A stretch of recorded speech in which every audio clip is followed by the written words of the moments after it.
Selamat datang saudara-saudari. Kita mau bersambung dalam Yesaya bab ke-52 ayat 13 sampai ke-15. Hamba yang menderita. Ya, kita mesti tahu siapa hamba ini. Hamba yang mau menderita untuk umat manusia. Mari kita mendengarnya. Tuhan berfirman, hamba aku akan berjaya dalam tugasnya.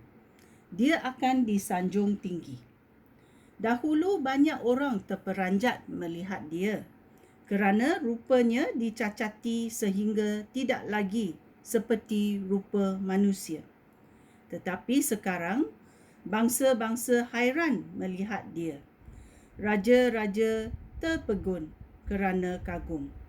Mereka akan melihat dan memahami perkara-perkara yang belum pernah diketahui mereka.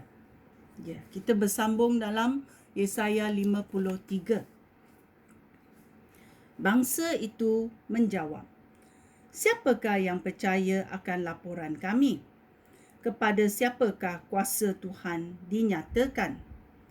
Tuhan menghendaki hamba-Nya membesar seperti tunas yang tumbuh di tanah gersang. Rupanya tidak elok ataupun tampan, sehingga kita tidak tertarik kepadanya. Tiada apa-apa padanya yang menarik hati, yang membuat kita mengingini dia. Kita menghina dan menolak dia. Dia menderita kesangsaraan dan kesakitan. Tidak seorang pun hendak memandang dia. Kita pun tidak mempedulikan dia. Padahal penderitaan kitalah yang ditanggungnya. Penyakit kitalah yang dideritakannya. Selama ini kita menyangka bahawa penderitaannya itu hukuman Allah baginya. Tetapi dia dilukai kerana dosa kita. Dia diseksa kerana perbuatan jahat kita. Kita diselamatkan kerana hukuman yang ditanggungnya. Kita disembuhkan kerana luka-lukanya. Dahulu kita semua seperti domba yang sesat. Masing-masing mengikuti jalan sendiri. Tetapi Tuhan menjatuhkan hukuman kepadanya. Hukuman yang seharusnya dijatuhkan kepada kita, iaitu umat manusia. Ayat 7. Dia diperlakukan dengan kasar, tetapi dia menanggungnya dengan sabar. Dia tidak membuka mulutnya, seperti anak domba yang dibawa ke pembantaian, atau induk domba yang dicukur bulunya. Dia ditahan dan dihakimi, lalu digiring untuk dihukum mati. Tidak seorang pun mempedulikannya. Dia dihukum mati kerana dosa bangsa kita. Dia dikuburkan bersama-sama orang jahat. Dia dikebumikan bersama-sama orang kaya.